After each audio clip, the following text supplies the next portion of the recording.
Let's learn to write acid and base dissociation or ionization equations. Let's talk about acids first. We'll first talk about strong acids and then talk about weak acids. First of all acids placed in water, they produce hydrogen ion. So here I have an equation, HCl put into water, and it splits up into this H plus and Cl minus, and then there's water. Water is unchanged, and because the water is unchanged, we usually don't write it. So I'm just going to cross the water out. So this gives us an overall equation of HCl, and then an arrow, H plus and Cl minus. This is a strong acid, and so I use just one arrow to show that it will go to completion. Acetic acid, this is the acid that is in vinegar, is an organic acid. Organic acids, I will always write it like this, COOH. The H that's attached to the oxygen, that is the one that is lost. There's a Lewis structure diagram down here that you can see that this little H is loosely held and it is lost, and then we get the electron left behind. And we also get the little hydrogen ion.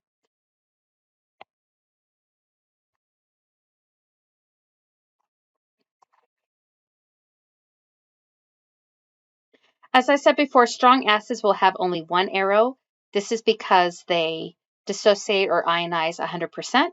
So hydrobromic acid, because I know it's a strong acid, I'll first take off the hydrogen, and then I'll write the leftover, which is the Br, and the hydrogen ion leaves its electron behind, so it's going to be Br minus. Weak acids will have a double arrow, and this is because they're at equilibrium. So here's formic acid. So this gets its name because this is the acid that ants have. Remember, we're going to take the hydrogen off the oxygen. So I'm going to write that hydrogen, it comes off, and then I'm going to write everything else. So CHOO, and then again, it leaves its electron behind. Make sure you take that hydrogen off the oxygen. And this is at equilibrium, so I should have arrows going back and forth. Nitric acid. So I need to ask myself, is this a strong acid? Is this a weak acid? This is one of the few strong acids that we know. So I'm going to have one solid arrow. I'm going to take the hydrogen off, and then I'm going to have the leftover NO3 and then negative. So the right-hand side is +1 and -1, and that will neutralize, or when I'm balancing, the right-hand side will be neutral and the left-hand side will be neutral. Strong acids, again, fall apart 100%.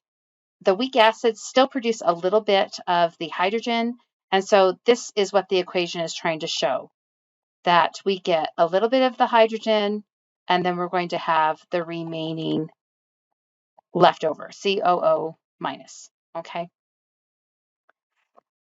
Phosphoric acid, this is also a weak acid. Now this is a triprotic acid, meaning there are 3 hydrogen ions, but they are not lost altogether, they are lost one at a time. So the rules still apply. Take off a hydrogen, an H plus, and then write the rest of it. So I'm going to drop this down to H2 instead of H3. So H2O4, and then again, it leaves its electron behind. Now I have another hydrogen, I can take that off, or take off of it. So I'm going to have H2PO4 minus, and this is also another weak acid, and I'm going to take that hydrogen off, and then I'm going to have my leftover, and it's going to be HPO4 and then -2. Again, that proton or that hydrogen ion is going to leave its electron behind. So now it's a -2. And then, hey, there is one more hydrogen that we can lose. So HPO4, 2-, double arrow, because this is still a weak acid.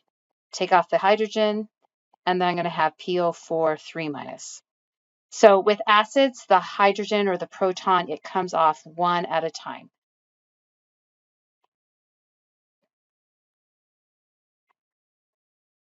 Now let's talk about bases. So when you're writing the base and you add it to water, and you're writing the base equations, you need to have an OH somewhere in that equation, and it will be on the product side. Water again appears on both sides, and so because that, we really don't write it. So Here I have sodium hydroxide, NaOH, and I'm going to make the metal cation, so Na plus, it's a +1, and then the hydroxide is always a -1. So if you can see the OH, then you just break it apart into water, whether it's strong or whether it's weak. This is a strong acid, so I'm going to use just one arrow, showing that it will dissociate 100%.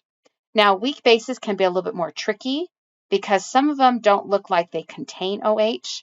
And the reason they are a base is because they actually rip the water apart. Let's look at this ammonia NH3 molecule. So when I look at ammonia, there's no OH. So how can this be a base?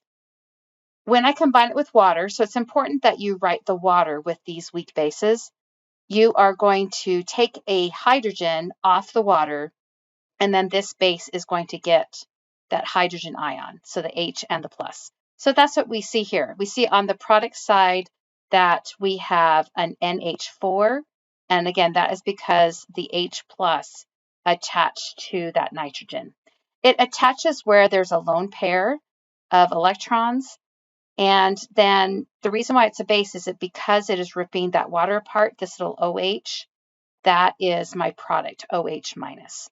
And there's the Lewis structures there that you can study.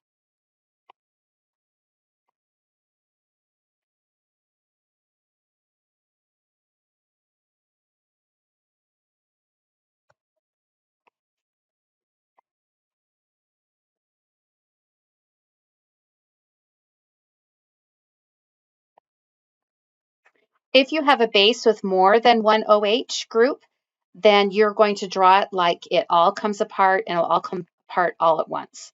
So barium hydroxide, this is a strong base. So I'm going to write one arrow going to the right-hand side, and then I'm going to have barium, which is a +2, and then I get two OH minus groups. So you can write it separate like this, or we can combine like terms, and I have two OH minus. So there would be my equation. Titanium hydroxide, putting this into water, it will not fall apart all at once, but only some of them will come apart. And I can see that I have 4 OH groups. So they all come apart just like this. And then my titanium has to be a +4 to balance that charge. So I end up getting the reaction double arrow because it's a weak base. And then I'm just going to combine everything. So 4 OHs. So that would be my weak base that contains hydroxide.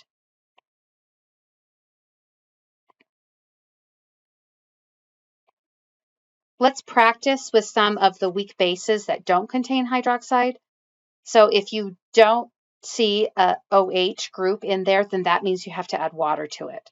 So on this first one, I'm going to add water because remember, it's going to split the water apart. Double arrow. And then onto my base, I'm going to add the H onto that nitrogen.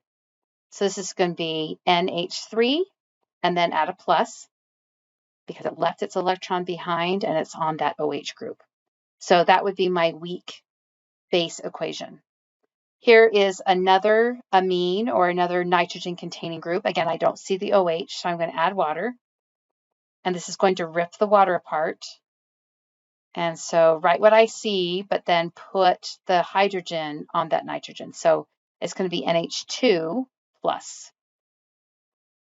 So these are weak bases because they rip water apart and make hydroxide. This is a weak base, but I can see the OH group. So that's going to be Cr3 plus. And the reason why it's a 3 plus is because it has 3 OHs. And then cyanide ion, it says that it's a base. So let's make it a base. It's going to be a base because we're going to rip the water apart. It makes HCN. You can write the hydrogen front. If you wrote CNH, that would be fine. Notice that the charge cancels because I have an H and a plus, so that makes it neutral. And then I'm going to have the OH minus. So on the right-hand side, I have a charge of -1, and on the left-hand side, I have a charge of -1. So this is a balanced equation. Here's just some more practice with dissociation equations for acids. So this first one, butanoic acid. So this is a weak acid. So I'm going to do the double arrow. I'm going to take off the hydrogen. Again, it goes off the oxygen. And then write the leftover. So COO minus. Hydrofluoric acid. So I'm just going to take off the hydrogen. And then my leftover will be that H minus.